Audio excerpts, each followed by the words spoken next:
So this is from the Alter Rebbe in the Sefer Torah, or Lessons from the Menorah. So it starts off with Inyan Hanukkah, a lesson from Hanukkah, an idea of Hanukkah. Hinekavu hanes beneros, masha'enken b'shar nisim. So we need to understand the following. Why did the sages establish to commemorate the miracle of Hanukkah through lighting of the lamps of the menorah? This is not how other miracles are commemorated. Pesach, how do we commemorate Pesach? Anyone?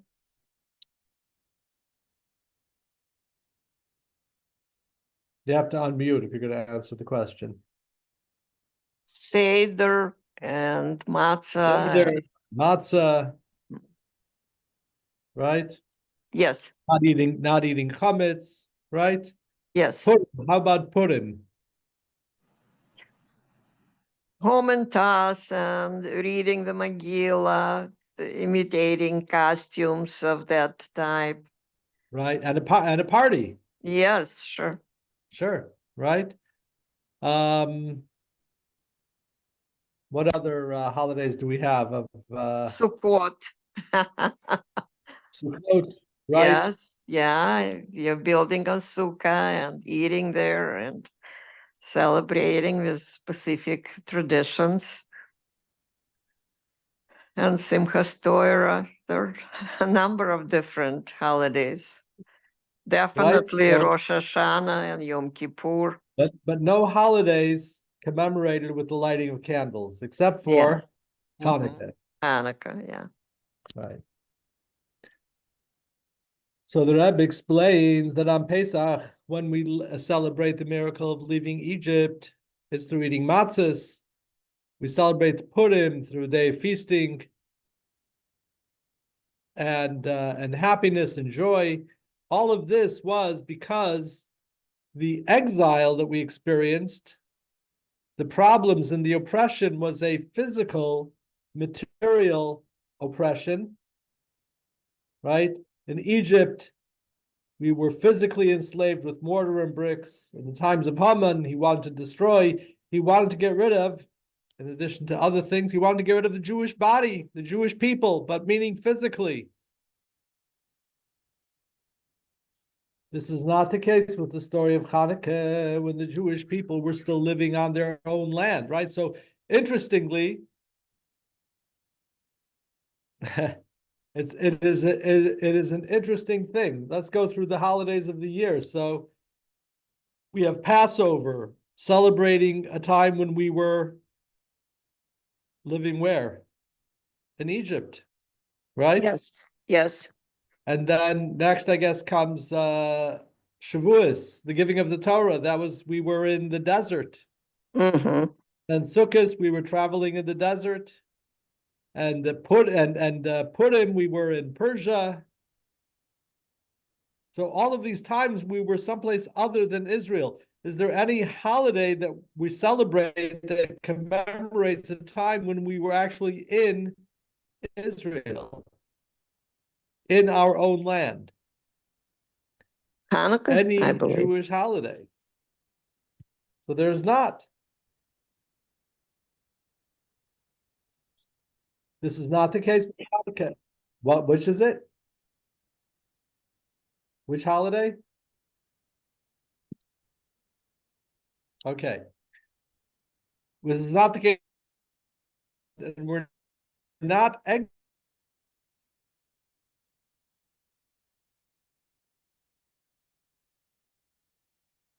oppression. You're breaking up, Rabbi. Like we say in the prayer for Hanukkah, in the Alanis, what do we say? They wanted to cause us to forget your Torah.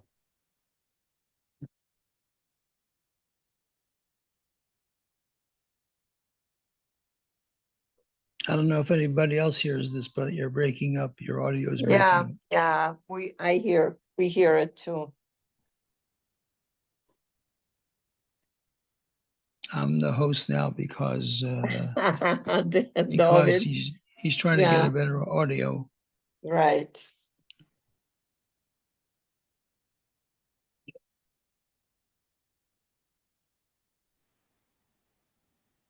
Sorry about that. And it certainly was not a internet, lack of internet connection. Yeah. But that would be a holiday. So anyway, so it was an exile, right? The exile of Hanukkah was an exile having to do with the Torah, because they weren't trying to kick us out from our land, right? The whole story of Hanukkah, interestingly, right? We were in Eretz Israel, and we were in our land, right? And what they wanted to do was they wanted to modify how we kept Torah and how we kept mitzvahs, namely that we should no longer study Hashem's Torah, nor should we follow Hashem's mitzvot.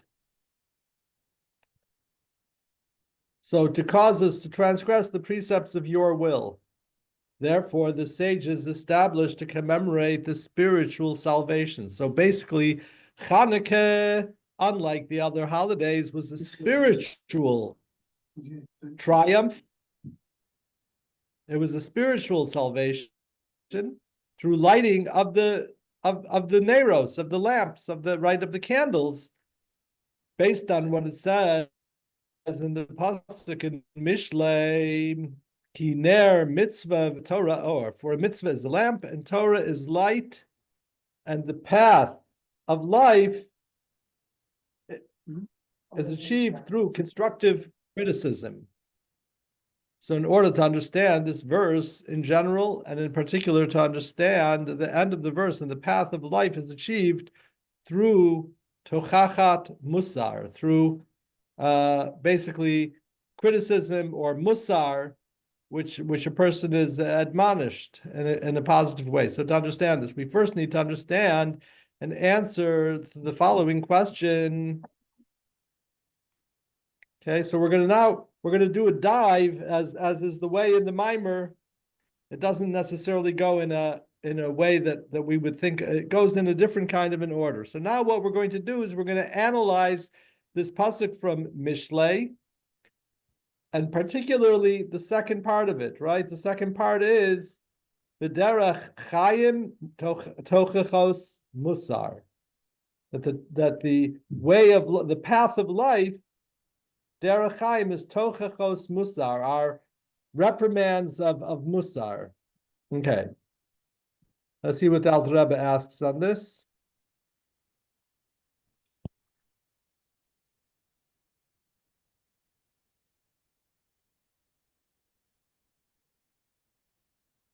So in order to understand this verse in general, and in particular to understand the end of the verse, the path of life is achieved through constructive criticism, we first need to understand which possible path of life could there be besides for the Torah and mitzvahs mentioned earlier in the verse. So in other words, the verse seems to tell us that there is ner mitzvah. So we have the candle of the mitzvah. We have Torah, or so we have Torah and mitzvot. Now we have a third thing, which is derech chayim, a path of life. A third thing. Well, one second. It's a third thing. It's not the path of the Torah. It's not the path of the mitzvot. So what possible path of life could there be besides for the path of Torah and mitzvahs that were mentioned earlier? In which case, if they are the path of Torah and mitzvahs, then it's kind of redundant. And if it's a new thing, well, one second, how could there be a new thing other than Torah and mitzvahs? So obviously, this is a question that we ask in order to address it and to answer it, to bring out a new idea. So what is the idea? The idea is the fact that the verse compares a mitzvah to a lamp and Torah to light will be understood as follows. So now we're going to go back and understand what is the whole idea of the analogy that we're bringing.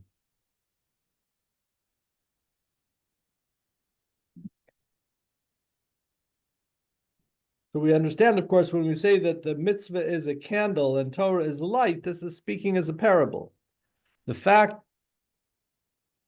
So we will bring an analogy for this from the following. A lamp or a candle is referred to by the oil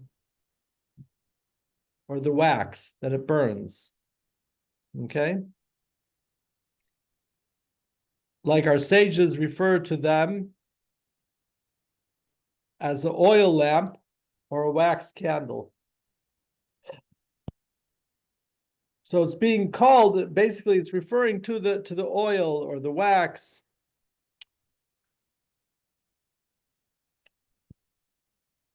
And this is for the following reason, even though, and here's the thing, I mean, when we think of a candle today, I mean, we all understand that there are different components. There's different parts to this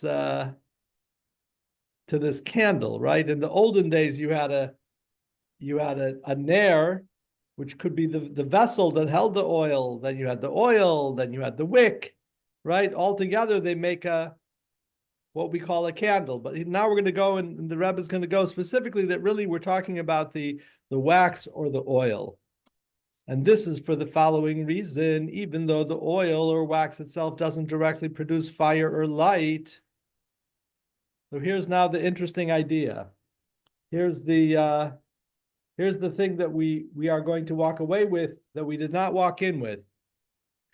So oil or wax do not produce light, do they? In fact, if a fire falls into oil, it becomes extinguished. If you put wax on top of a candle, right, it's going to go out, right? They contradict the flame. Nonetheless, specifically from the oil, this oil is the flame of fire drawn forth, which is held into the wick. So basically, if you just have a wick, what if you light a wick? Are you gonna have a fire for a very short period of time, right? So what you need some kind of sustaining fuel. That's what we're going to be talking about over here, the sustaining fuel. So this oil is the flame of fire drawn, so specifically from this oil is the flame of fire drawn forth, which is held onto the wick through the small amount of oil that is drawn into the wick.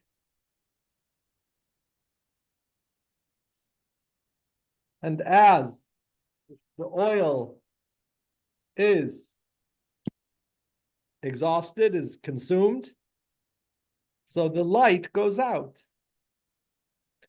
This is literally similar to the idea of a mitzvah. This is what we're talking about with a mitzvah. So here's the comparison to the mitzvah. Even though it is the will of the king, every mitzvah, any mitzvah that we do is the will of the king, which is beyond any reason or knowledge, and it is not possible to grasp it at all. Let's understand this for a moment. It's a funny thing when we talk about a mitzvah. Oftentimes, I mean, where I live, people always want to know, and of course we have to know how to answer it and explain to people. People want to know, what is the mitzvah? What is it about? Explain to me the significance. What is it, and does it resonate with me? Can I understand it? And in truth, every mitzvah that we do, should one understand what they're doing and why they're doing it? Sure. A person shouldn't be ignorant of why they're doing a mitzvah. Some of the mitzvot, it actually says that we're doing it in order that you should know something, right? By the sukkah, it says, L'ma'an yedu darotechem, so that all generations will know that I protected the Jewish people when they went out of Egypt. And we have to know that when we perform the mitzvah. And the tefillin also contains such a component. But almost every mitzvah that we do, we can understand to some degree. But the truth of the mitzvah is that the mitzvah is our connection with the infinite light of Hashem, which goes beyond any reason or understanding. So every mitzvah, even the ones that we understand, what we understand is not even the tip of the iceberg. It's just a little, maybe one molecule on the top of the iceberg. But the real mitzvah is the fact that this is the will of Hashem, and the will of Hashem, like Hashem himself, is totally above and beyond our comprehension. So it's like, sometimes we come to a mitzvah and we say, I don't understand what this mitzvah is about. And my thought is, yeah, wonderful, that is a mitzvah. when you come to a mitzvah, you say, oh, I get this mitzvah, but the mitzvah goes way above and beyond our understanding. Again, I don't mean to exclude understanding and having intention and having an appreciation for what the mitzvah is about. But we all have to, at the same time, understand that the mitzvah is above and beyond understanding, because the mitzvah is ultimately connecting us with the Or Ein Sof, with the infinite light of Hashem, in a way that it goes beyond our comprehension.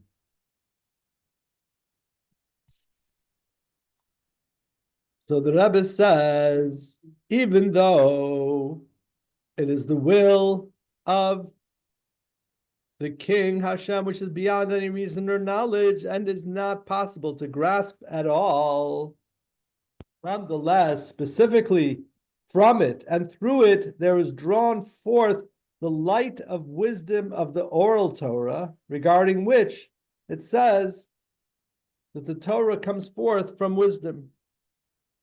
Okay, so a little bit of this information that is totally above and beyond comes forth in the oral Torah. So in the oral Torah, that's specifically where we get the understanding and appreciation for the mitzvah. This wisdom and understanding of the oral Torah is only to understand and grasp the explanation and reason for the laws of the mitzvahs, each masechta according to its topic. So when you study the oral Torah, when you open up a Mishnah, or you open up a Gemara, everything is going into understanding what mitzvah, how do we understand this? Where is it written in the Torah? How do we understand it from the Torah? How do we, understanding the mitzvah to, every which way, and understanding all of the details of the mitzvah.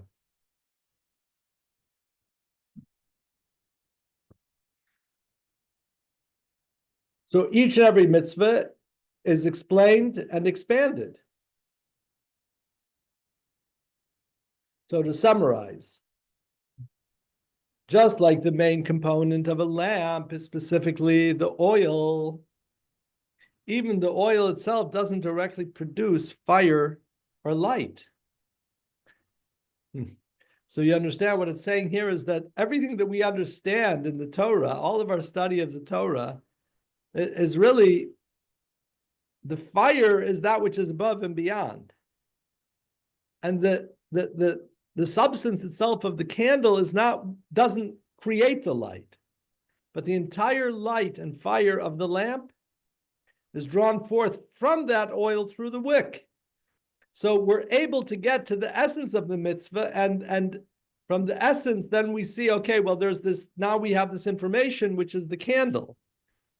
So too, even though the mitzvahs themselves are not directly understandable, but the entire wisdom and knowledge of the oral Torah derives from explaining how to fulfill the mitzvahs properly. Thus, all the spiritual light and fire of the Gemara and other parts of the oral Torah all derive essentially from the mitzvahs themselves.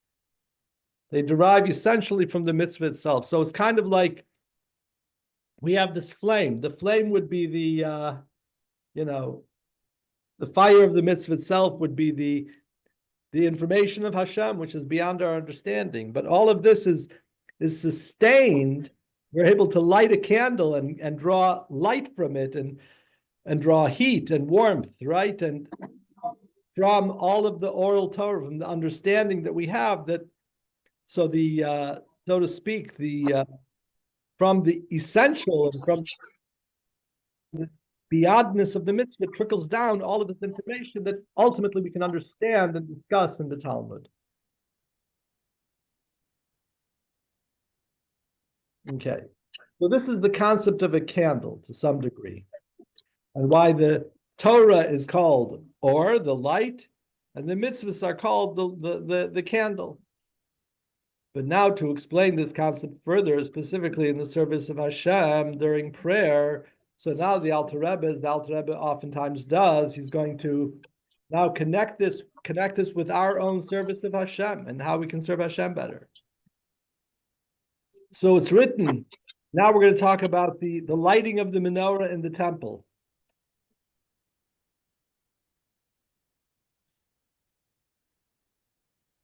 So we're going to talk about the lighting of the menorah in the temple. What does it say there? It says every morning when the Kohen will set up basically by lighting up. Baboker behetivo es haneros. When he sets up the candles, yaktirena, will he burn it? Okay, this is talking about something a little bit different. This is interestingly, this is talking about the burning of the incense, and the burning of the incense was done in the morning and in the afternoon. And in the morning, it was what was done in the morning. In the morning was when Aaron would be setting up the menorah,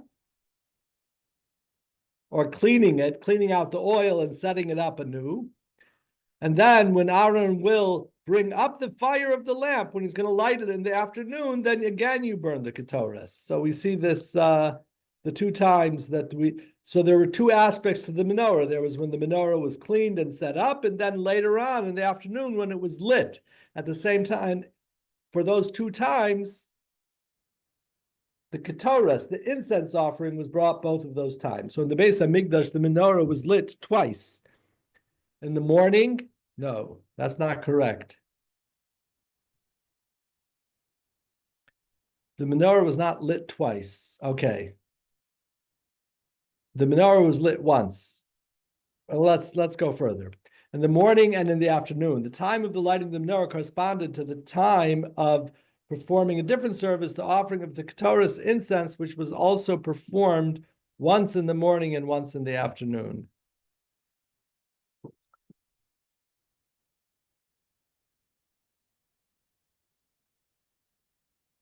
Okay, you know what? I'm confused a little bit by the translation that he has here. Let's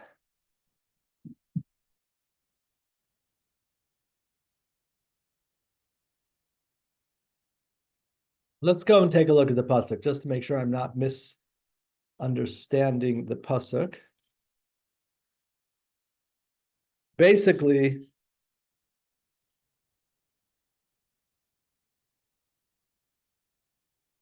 here we go, Exodus 37.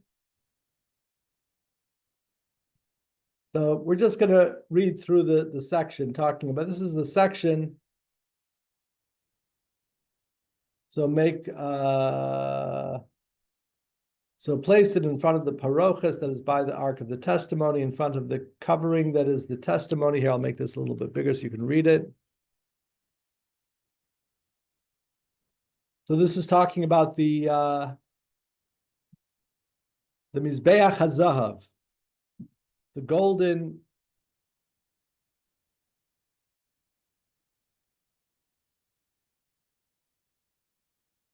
I feel I need to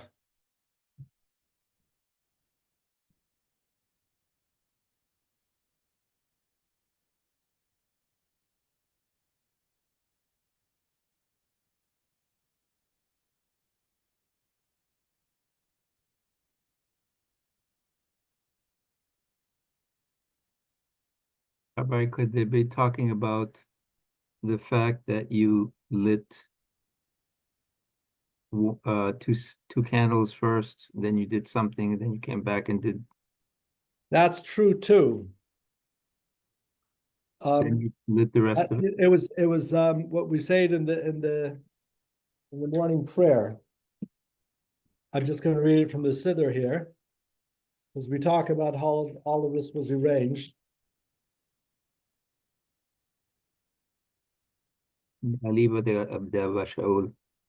Right, exactly, right. So we say there, and the removal of the ashes from the inner altar preceded the cleaning up of the 5 cups of the menorah.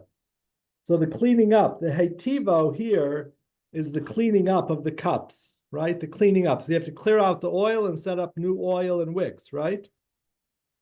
The cleaning up the cleaning of the 5 cups of the menorah preceded the sprinkling of the blood of the daily burnt offering. The sprinkling of the blood preceded the cleaning of the remaining 2 cups. So it was the cleaning of the menorah that was split up into 2, not the lighting of the menorah. I'm pretty sure of that. Unless you're certain otherwise, I'll look it up. So preceded by the incense offering. The incense offering preceded the burning of the parts of the daily burnt offering. This is all in the morning. The burning of the parts of the daily burnt offering preceded the meal offering. Meal offering preceded the pancake offering. Pancake preceded the wine offering. Wine offering came before the Musaf. Additional offerings of Shabbos and Musaf. Musaf offerings preceded placing the 2 censers of frankincense. Okay. All of this preceded the afternoon offering. So he doesn't even bring the lighting of the Ketoris in the afternoon. I'm not sure why in there. All right, so I'm just trying to show here. Rabbi, the Ketoros was done twice a day. The Ketoris was done twice a day. I'm in absolute agreement. This is what I've been saying. This is what I've been trying to tell you. Nobody wants to listen to me. No, I'm kidding. That's exactly what I'm saying. The Ketoris was done twice a day, and both of the times it was in conjunction with the menorah activity, right? But not the lighting of the menorah. It was the setting up of part of the menorah. And that's what it says here in the verse. Place it in front of the paroches that is by the Ark of Testimony, in front of the covering of the testimony, right? Now we're going to talk about the offering of the incense. Aaron shall burn upon it incense of spices every morning. When he cleans the lamp, he shall burn it. So we're not talking about the burning of the lighting of the menorah. We're talking about the cleaning of the lamp. And in fact, as we see in Abaye Hava Misader, we see that the cleaning was split up into 2 parts. But be that as it may, in the morning, the menorah was cleaned. Then what happened? And when Aaron lights the lamps in the afternoon, he shall burn it, right? Again, the Ketoris is lit again. So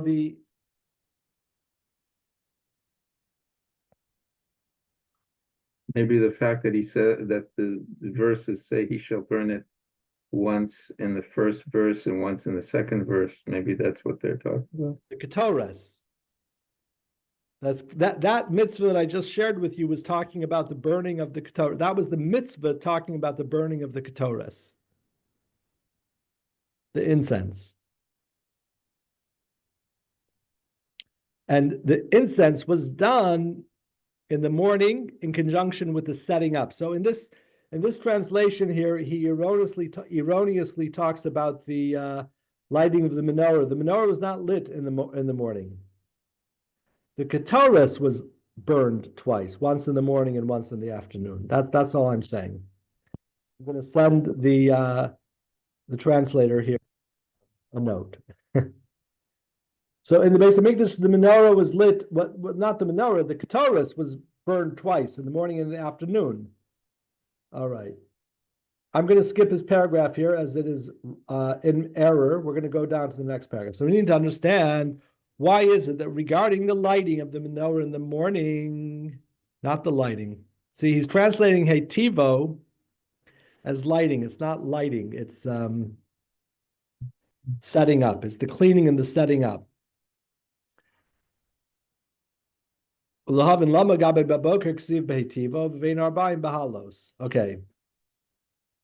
So in the morning we have the setting up, whereas regarding the lighting of the menorah in the afternoon, it says bringing it up.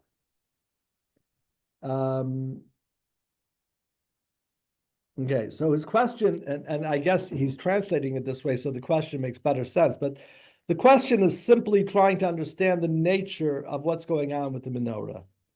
The menorah was not lit in the morning. The menorah was lit in the afternoon. It was set up in the morning in different parts, as we see, 2 and then 5, or the 5 and then the 2. And part of that was so that the whole of the menorah should be with greater effect.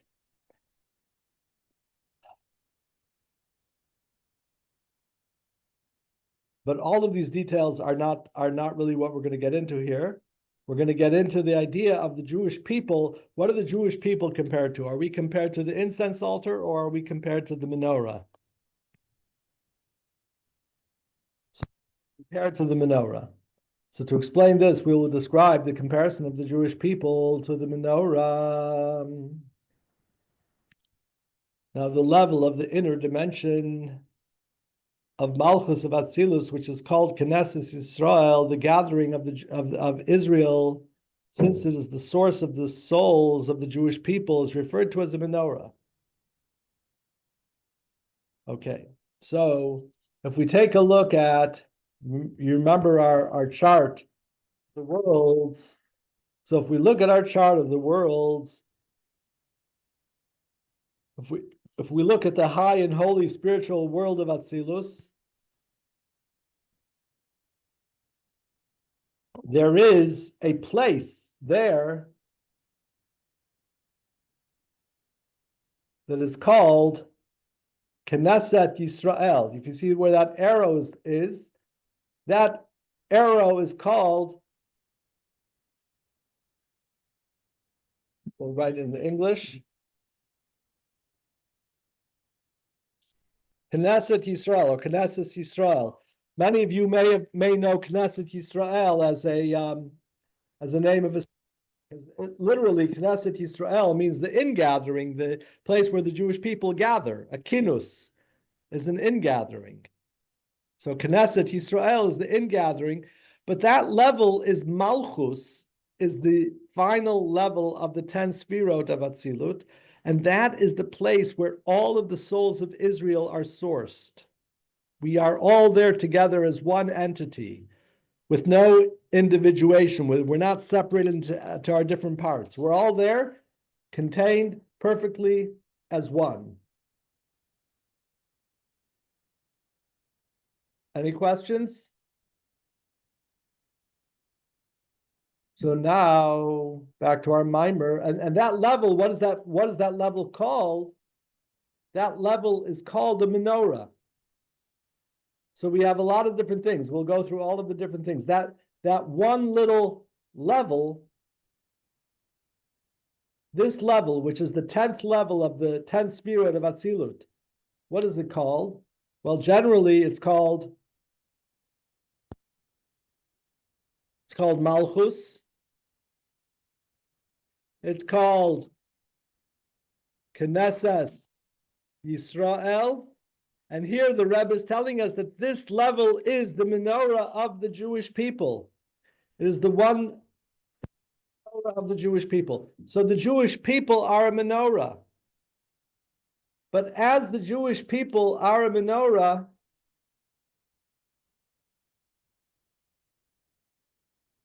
how many parts does a menorah have?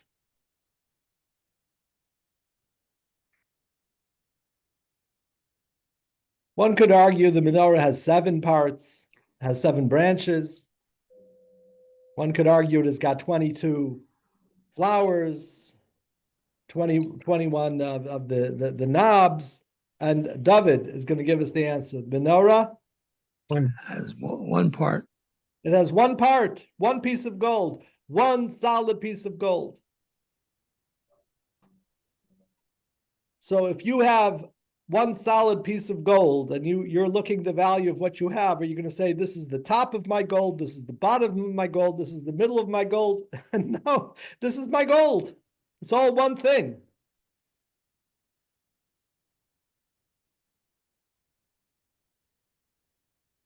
And this is the level of Knesset Yisrael. Where are we? Where's my mimer? Okay, there we go.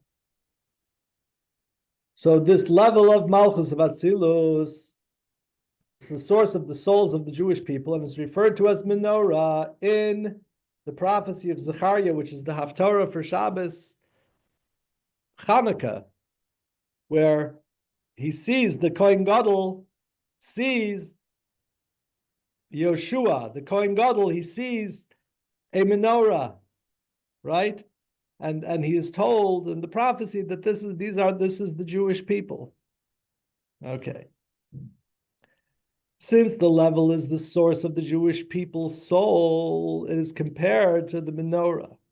We learn out that the entire Jewish people here below in this physical world are also compared to the menorah.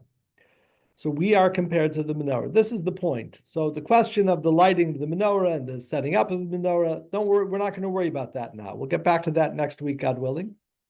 Just to clarify, so we should not have an idea in error here. But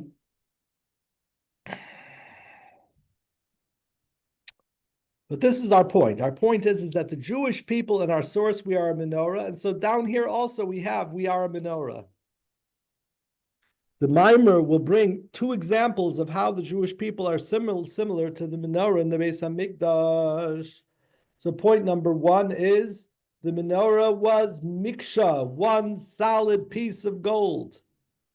Since the Jewish people are collectively one single entity. How do you like that? We've spoken about this many times. That even in the Gemara Yerushalmi, it says that if you have a butcher that cuts his right hand, is he going to grab the knife and cut his left hand in revenge, or be upset at his left hand? Of course not. That would be meshuggah. That would be crazy. So that's why the Torah commands us: do not take revenge, do not harbor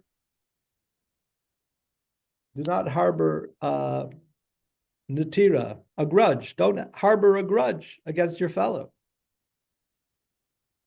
Has anybody here ever had a grudge against another person? What's the proper English word? A resentment against somebody? Of course we have, because we're human beings, right? When the Torah is telling us, you shall love your fellow, don't take revenge, and don't even harbor a grudge against him. You know what the Torah is really telling us? The Torah is telling us we are one entity. You don't even have to be a chassid. There's a story, I may have shared this with you, I don't think so. There's a story told of a, you've heard of,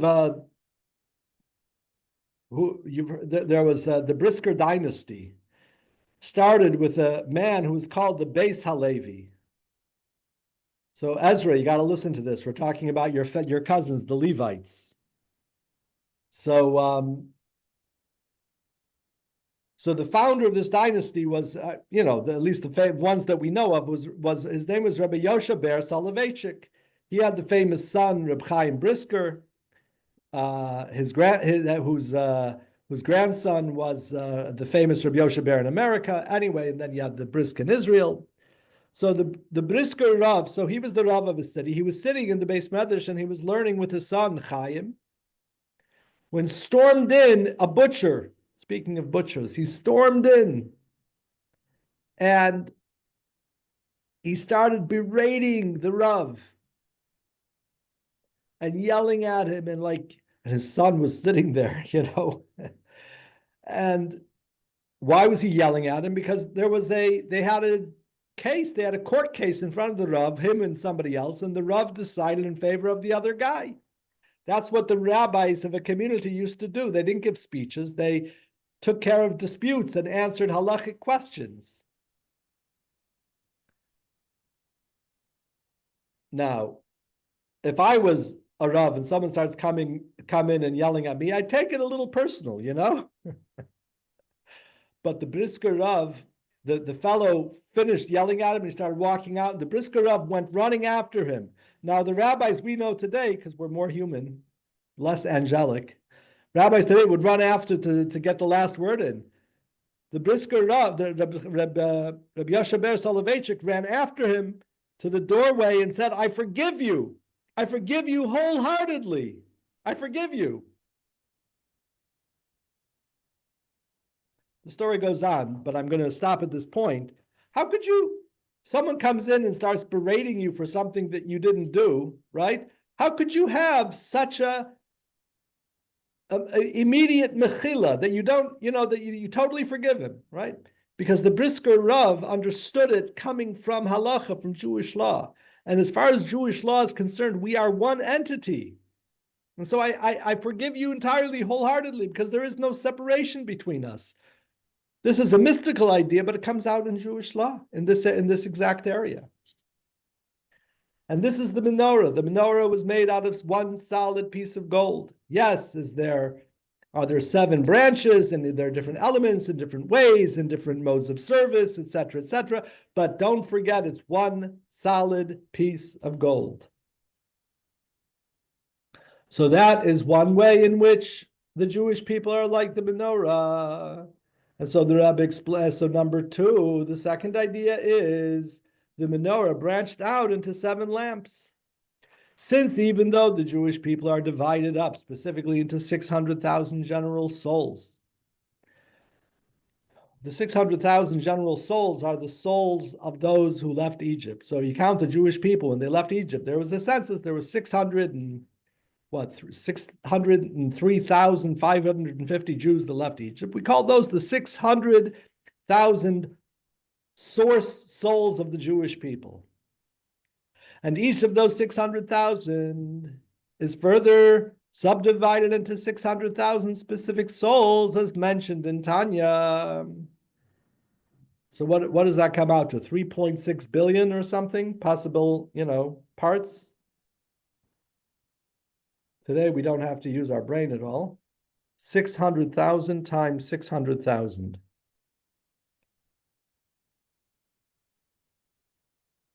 Well, too many zeros here. 360 billion?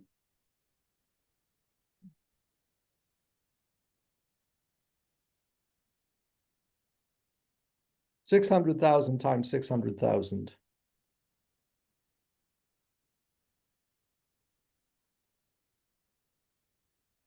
Oh, just a mere 360 billion with a B. Ha! L'chaim.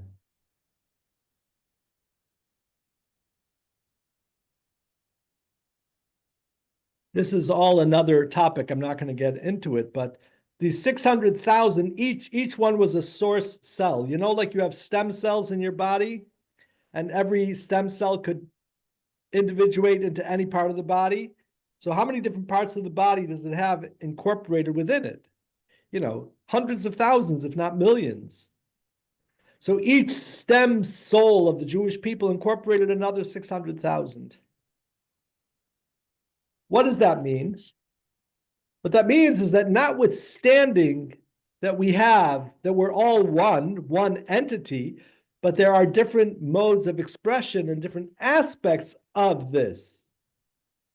Maybe an analogy would be like a prism that comes out from a crystal. The crystal is one solid crystal. You shine light through it, one color, and comes out, an infinite amount of colors of the rainbow, all of the different combination possibilities. So nonetheless, in more general terms, the Jewish people are all included in the 70 souls of our ancestors who originally went down to Egypt. And these 70 souls can be further categorized in 7 general categories referred to the 7 lamps of the menorah. So there are many different ways to understand the individual elements and aspects of the Jewish people. One of them in a very minute, specific way would be the 600,000. But if we want to get to the number 7 more easily, we look at the 70 souls. So when Yaakov left Canaan to go down to Egypt with his family, all of the tribes were counted up. All of their children were counted up. Some of their grandchildren were counted up. And how many souls were there? Kol HaNefesh, the Torah says, Shivim, there were 70 souls. These are the 70 souls of the Jewish people. But 70 is, in a somewhat general way, but the 70 can be reduced to 7. All right. And here we're speaking spiritually, of course.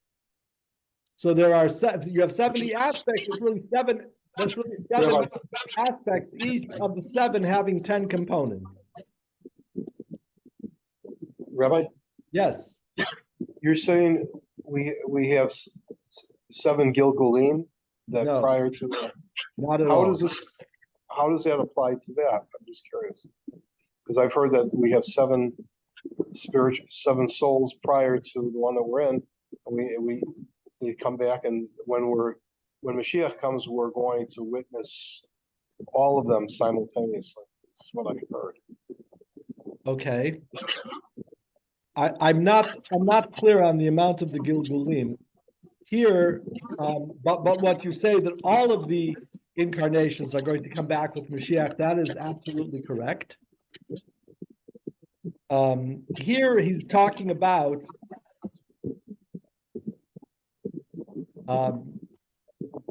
he's talking about before Gilgulim. We're talking about how many Jewish families were there. When the Torah counts the Jewish families, how many Jewish families are there? 70. These are the 70 families or 70 souls, I should say, that went from Canaan and descended down to Egypt. This is in Parshas, enumerated in Parshas Vayigash, when they all Rabbi, went.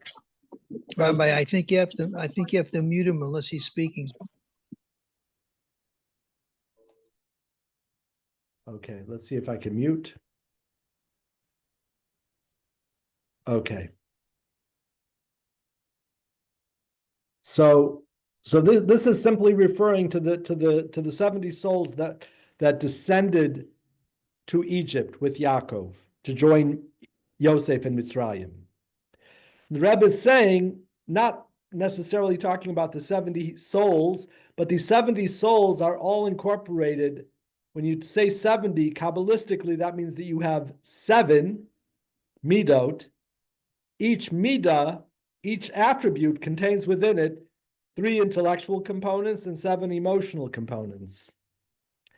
Every attribute has within it all of the other attributes. So whenever you have an attribute, each attribute really has within it 10 components. So when you say 70, spiritually speaking, what you're referring to are the 7 emotional components, but the way those 70 emotional components each have 10 components within them, so we have where that comes out to 70, and thus those are the 70 souls. But now looking at the 7 components, those are the 7 branches of the menorah. It's not talking about Gilgulim here. Now, as far as the 7 Gilgulim of life, of a soul, I don't know. This I couldn't tell you. I don't know. Thank you. So the Alter Rebbe is bringing out here a very beautiful thing regarding the menorah. It's at the very source. This is the very source of how the idea, the spiritual fact that we are all perfectly united, and yet we are all individuals, all at the same time. So we're all perfectly one entity, but each of us is a perfect.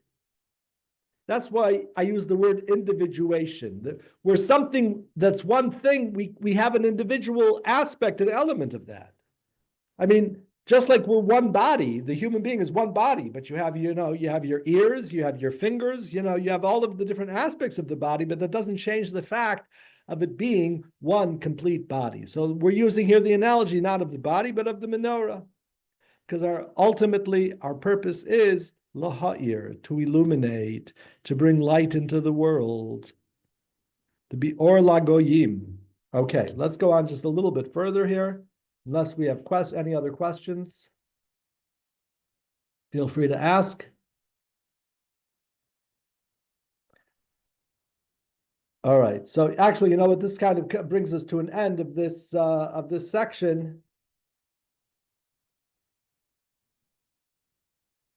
So we're gonna take a break here, but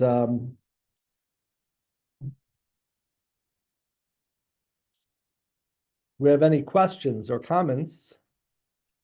360 billion, that can't possibly be referring to all the Jews that lived in history since Avram? No. I don't know. Let's put it this way. I don't know that all of these 360 are going to all become separate people. I don't know how to calculate altogether, because the truth of the matter is, you know, each soul, and as Moshe brought up earlier, we're not even new souls. We're just how many Jewish people have ever lived?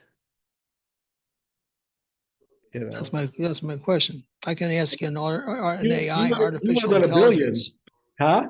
I can ask an AI, artificial intelligence I have Okay, you here. want to ask AI? Yeah.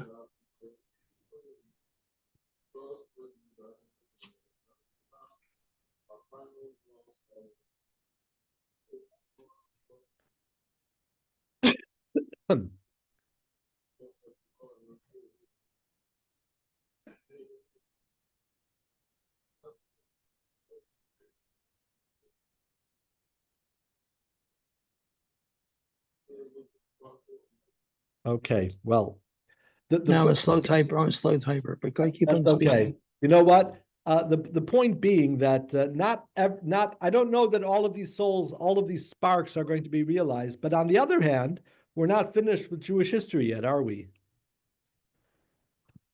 It says that when Mashiach comes, there's going to be all new souls. So there could be maybe different aspects of these 363 billion. In the Mimer, he says something.